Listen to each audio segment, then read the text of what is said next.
ओम शांति। 8 दिसंबर की बाबा की अव्यक्त मुरली। रिवाइज कोर्स की तारीख 13 फरवरी 2003।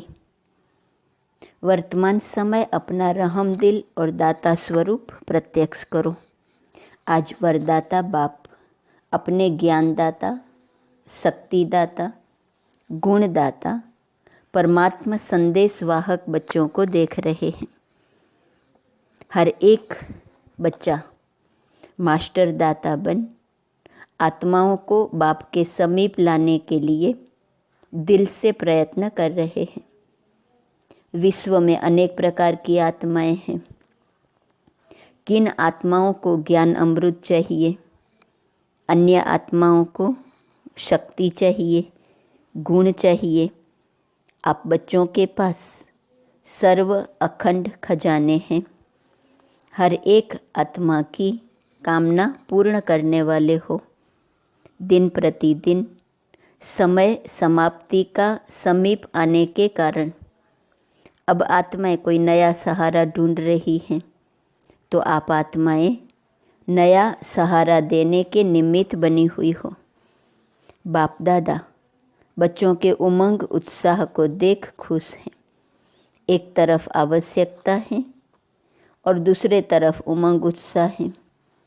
आवश्यकता के समय एक बूंद का भी महत्व होता है, तो इस समय आपकी दी हुई अंजलि का संदेश का भी महत्व है।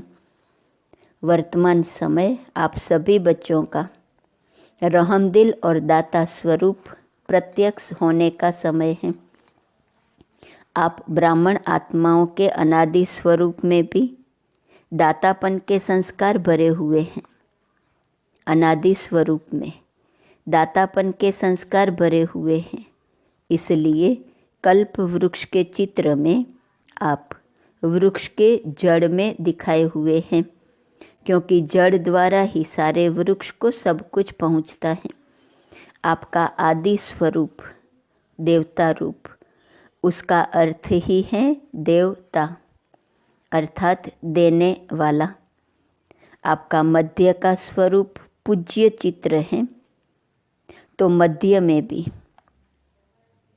पूज्य रूप में आप वरदान देने वाले, दुआएं देने वाले, आशीर्वाद देने वाले दाता रूप हो। तो आप आत्माओं का विशेष स्वरूप ही दातापन का है।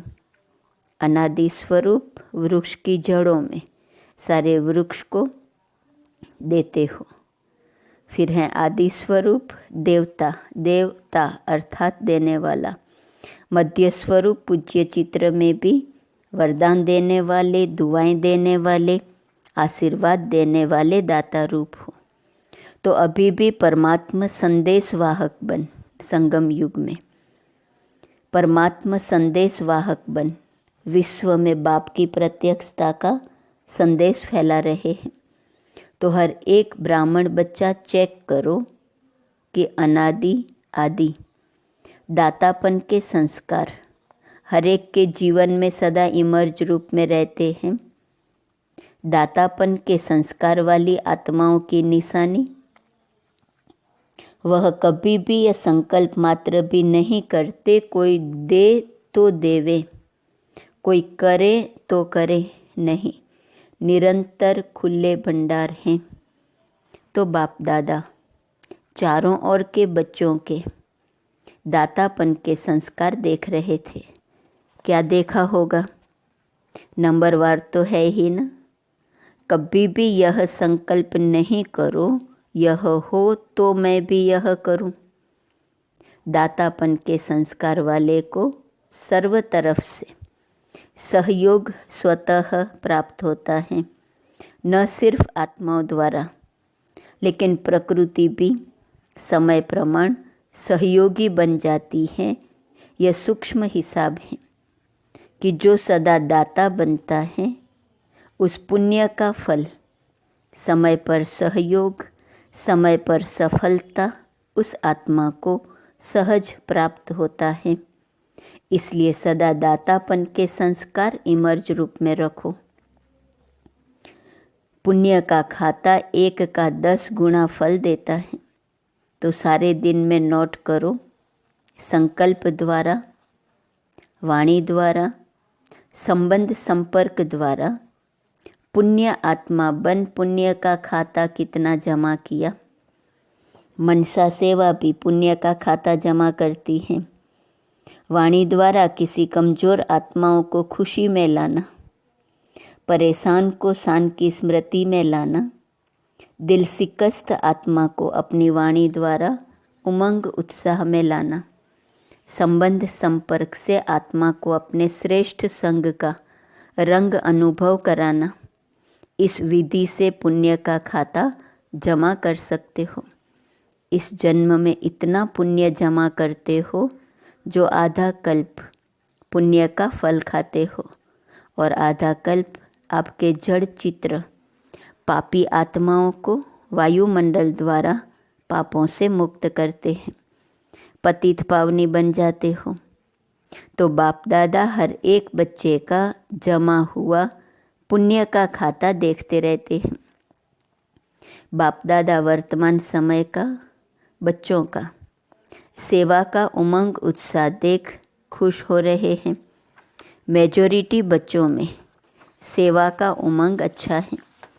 सभी अपने अपने तरफ से सेवा का प्लान प्रैक्टिकल में ला रहे हैं।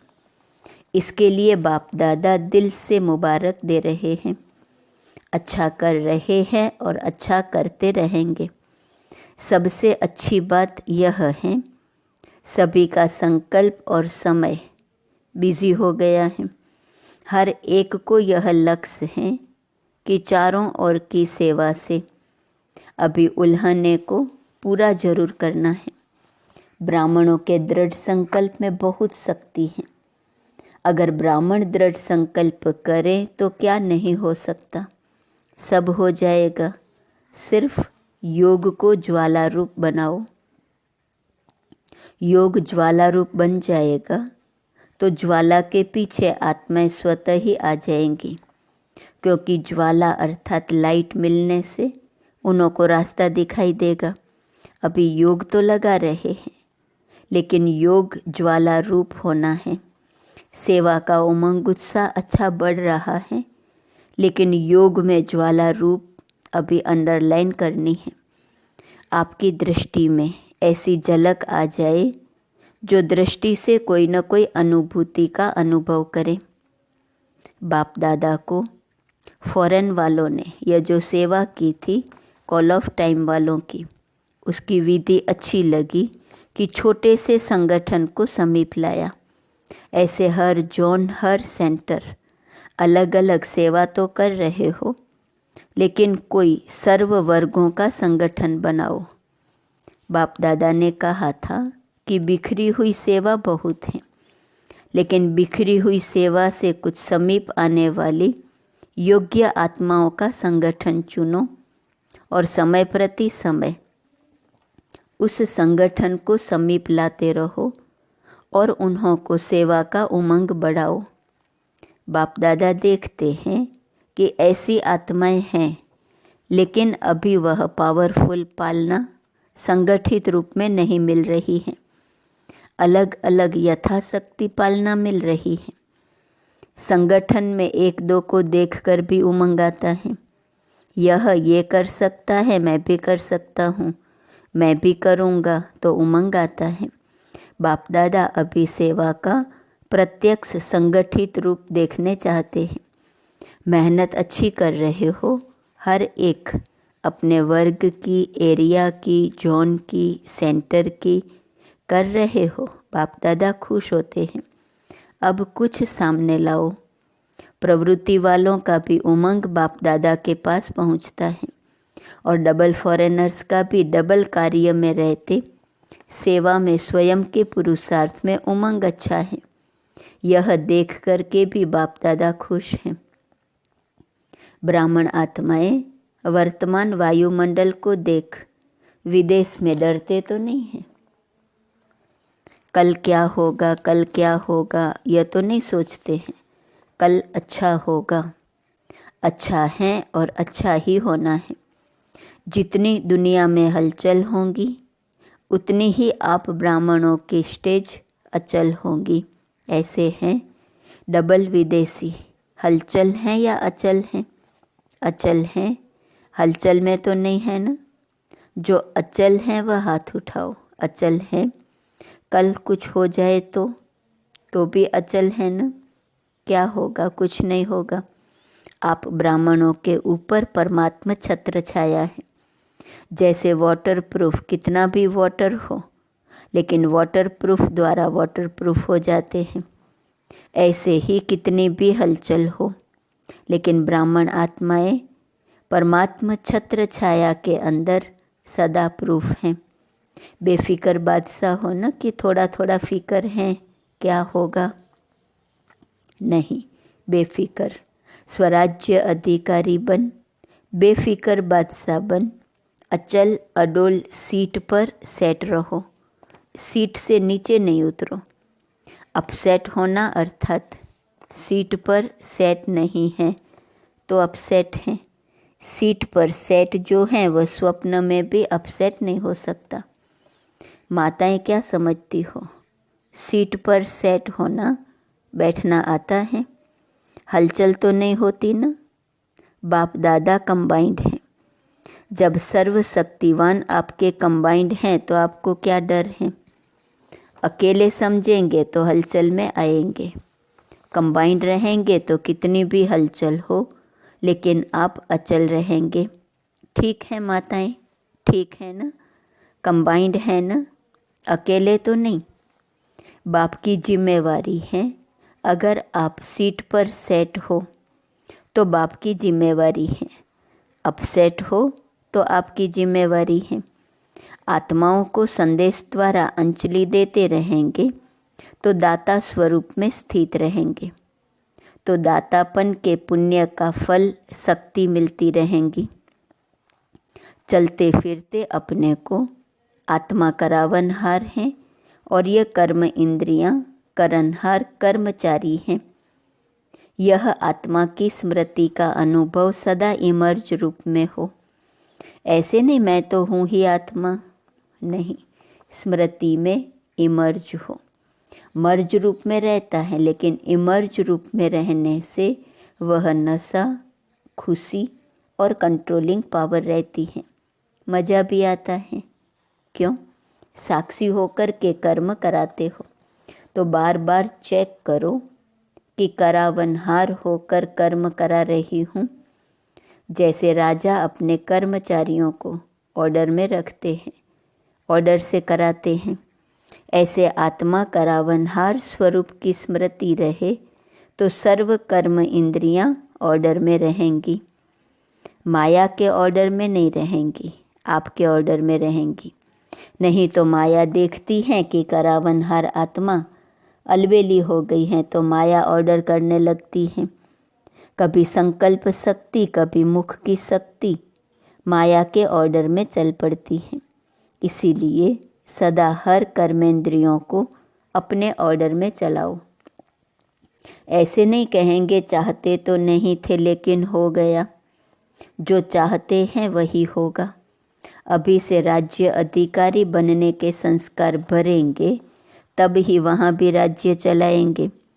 स्वराज्य अधिकारी की सीट से कभी भी नीचे नहीं आओ। अगर कर्मेंद्रियां ऑर्डर पर रहेंगी तो हर शक्ति भी आपके ऑर्डर में रहेंगी। जिस शक्ति की जिस समय आवश्यकता है उस समय जी हाजिर हो जाएंगी। ऐसे नहीं काम पूरा हो जाए और आप ऑर्डर करो सहन शक्ति आओ, काम पूरा हो जाए फिर आवे। हर शक्ति आपके ऑर्डर पर जी हाजिर होंगी क्योंकि यह हर शक्ति परमात्मा देन है। तो परमात्मा देन आपकी चीज़ हो गई तो अपनी चीज़ को जैसे भी यूज़ करो, जब भी यूज़ करो, ऐसे ये सर्व शक्तियाँ आपके ऑर्डर पर रहेंगी। सर्व कर्म इंद्रियाँ आपके ऑर्डर पर रहेंगी। इसको कहा जाता है स्वराज्य अधिकारी, मास्टर सर्वशक्तिवान। ऐसे हैं पांडव। मास्टर सर्वशक्तिवान भी हैं और स्वराज्य अधिकारी भी हैं। ऐसे नहीं कहना कि मुख से निकल गया। किसने ऑर्डर दिया जो निकल गया? देखने नहीं चाहते थे, देख लिया। करने नहीं चाहते थे, कर लिया। यह किसके ऑर्डर पर होता है? इसको अधिकारी कहेंगे या अधीन कहेंगे? तो अधिकारी बनो, अधीन नहीं। अच्छा, बाप दादा कहते हैं जैसे अभी मधुबन में सब बहुत बहुत खुश हो, ऐसे ही सदा खुश आबाद रहना। रूहे गुलाब हैं, देखो चारों ओर देखो, सभी रूहे गुलाब खिले हुए गुलाब हैं। मुरझाए हुए नहीं हैं, खिले हुए गुलाब हैं। तो सदा ऐसे ही खुश नसीब और खुशनुमा चेहरे में रहना। कोई आपके चेहरे को देखे तो आपसे पूछे क्या मिला है आपको, बड़े खुश हो। हर एक का चेहरा बाप का परिचय दे। जैसे चित्र परिचय देते हैं, ऐसे आपका चेहरा बाप का परिचय दे कि बाप मिला है। अच्छा, सब ठीक है। विदेश वाले भी पहुंच गए हैं। अच्छा लगता है ना यहाँ? न्यूयॉर्क से मोहिनी बहन से पूछा, चलो हलचल सुनने से तो बच गई। अच्छा किया है, सभी इकट्ठे पहुंच गए हैं। बहुत अच्छा किया। अच्छा, डबल फॉरेनर्स, डबल नशा है ना? कहो इतना नशा है जो दिल कहता है कि अगर है तो हम डबल विदेशी हैं। डबल नशा है। स्वराज्य अधिकारी सो विश्व राज्य अधिकारी, डबल नशा है ना? बाप दादा को भी अच्छा लगता है। अगर किसी भी ग्रुप में डबल विदेशी नहीं होते हैं तो अच्छा नहीं लगता है। विश्व का पिता है ना, तो विश्व के चाहिए ना, सब चाहिए। माताएं नहीं हो तो भी रौनक नहीं, पांडव नहीं हो तो भी रौनक कम हो जाती है। देखो, जिस सेंटर पर कोई पांडव नहीं हो, सिर्फ माताएं हो तो अच्छा लगेगा, और सिर्फ पांडव हो, शक्तियाँ नहीं हो तो भी सेवा केंद्र का श्रृंगार नहीं लगता है। दोनों चाहिए, बच्चे भी चाहिए। बच्चे कहते हमारा नाम क्यों नहीं लिया? बच्चों की भी रौनक है। अच्छा, अभी 1 सेकंड में निराकारी आत्मा बन। निराकार बाप की याद में लवलीन हो जाओ। मैं आत्मा निराकार। निराकार बाबा के प्यार में मग्न हो जाओ। बस मेरा तो एक बाबा, दूसरा न कोई। निराकार बाप की संतान, मैं निराकार आत्मा हूँ। तो बाबा ने ये ड्रिल कराई। अच्छा,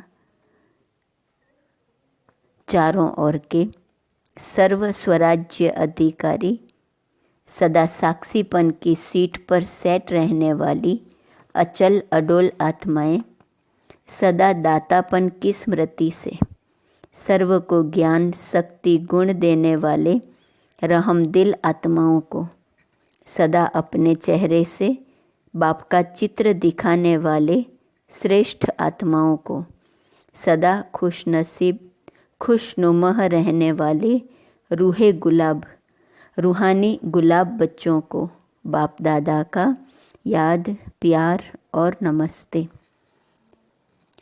दादियों से सेवा के साथ सब तरफ 108 घंटे योग के भी अच्छे प्रोग्राम चल रहे हैं।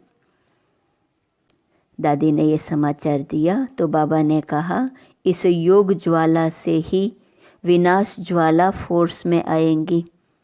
अभी देखो बनाते हैं प्रोग्राम, फिर सोच में पड़ जाते हैं। योग से विकर्म विनाश होंगे, पाप कर्म का बोझ भस्म होगा। सेवा से पुण्य का खाता जमा होगा। तो पुण्य का खाता जमा कर रहे हैं, लेकिन पिछले जो कुछ संस्कार का बोझ है वह भस्म योग ज्वाला से होगा, साधारण योग से नहीं। अभी क्या है, योग तो लगाते हैं लेकिन पाप भस्म होने का ज्वाला रूप नहीं है, इसलिए थोड़ा टाइम ख़त्म होता है फिर निकल आता है। इसलिए रावण को देखो, मारते हैं, जलाते हैं, फिर हड्डियाँ भी पानी में डाल देते हैं। बिल्कुल भस्म हो जाए, पिछले संस्कार, कमज़ोर संस्कार बिल्कुल भस्म हो जाए, भस्म नहीं हुए हैं। मरते हैं लेकिन भस्म नहीं होते हैं। मरने के बाद फिर जिंदा हो जाते हैं। संस्कार परिवर्तन से संसार परिवर्तन होगा। अभी संस्कारों की लीला चल रही है। संस्कार बीच बीच में इमर्ज होते हैं ना, नाम निशान खत्म हो जाए। संस्कार परिवर्तन, यह है विशेष अंडरलाइन की बात। संस्कार परिवर्तन नहीं है तो व्यर्थ संकल्प भी है, व्यर्थ समय भी है, व्यर्थ नुकसान भी है। होना तो है ही। संस्कार मिलन की महारास गाई हुई है। अभी रास होती है, महारास नहीं हुई है। महारास क्यों नहीं होती है? अंडरलाइन नहीं है, दृढ़ता नहीं है। अलबेलापन भिन्न भिन्न प्रकार का है, इसलिए महारास नहीं कर सकते हैं। संस्कार परिवर्तन हो जाए और महारास हो, ये नहीं होता है। अच्छा, मीठे मीठे सिकिलते बच्चों प्रति माता पिता बाप दादा का याद, प्यार और गुड मॉर्निंग। रूहानी बाप की रूहानी बच्चों को नमस्ते। रूहानी बच्चों की रूहानी बाप को नमस्ते नमस्ते नमस्ते। वरदान है, कर्म योगी बन, हर संकल्प बोल और कर्म श्रेष्ठ बनाने वाले निरंतर योगी भव। कर्म योगी आत्मा का हर कर्म योग युक्त युक्ति युक्त होगा। अगर कोई भी कर्म युक्ति युक्त नहीं होता तो समझो योग युक्त नहीं है। अगर साधारण व व्यर्थ कर्म हो जाता है तो निरंतर योगी नहीं कहेंगे। कर्म योगी अर्थात हर सेकंड, हर संकल्प, हर बोल सदा श्रेष्ठ हो। श्रेष्ठ कर्म की निशानी है स्वयं भी संतुष्ट और दूसरे भी संतुष्ट। ऐसी आत्मा ही निरंतर योगी बन सकती है। स्लोगन, स्वयं प्रिय, लोकप्रिय और प्रभु प्रिय आत्मा ही वरदानी मूर्त है। आज का स्वमान, मैं संगम युगी ब्राह्मण हूँ। अव्यक्त इशारे की पॉइंट 8 दिसंबर। ब्राह्मण अर्थात समझदार। वे सदा स्वयं भी संतुष्ट रहेंगे और दूसरों को भी रखेंगे। अगर दूसरे के संतुष्ट करने से असंतुष्ट होते तो संगम युगी ब्राह्मण जीवन का सुख नहीं ले सकते। दूसरे के असंतुष्ट करने से असंतुष्ट होते हैं तो ब्राह्मण जीवन का सुख नहीं ले सकते। शक्ति स्वरूप बन दूसरों के वायुमंडल से स्वयं को किनारे कर लेना अर्थात अपने को सेफ कर लेना, यही साधन है इस लक्ष्य को प्राप्त करने का। संतुष्ट रहना और सर्व को संतुष्ट करना है। ओम शांति।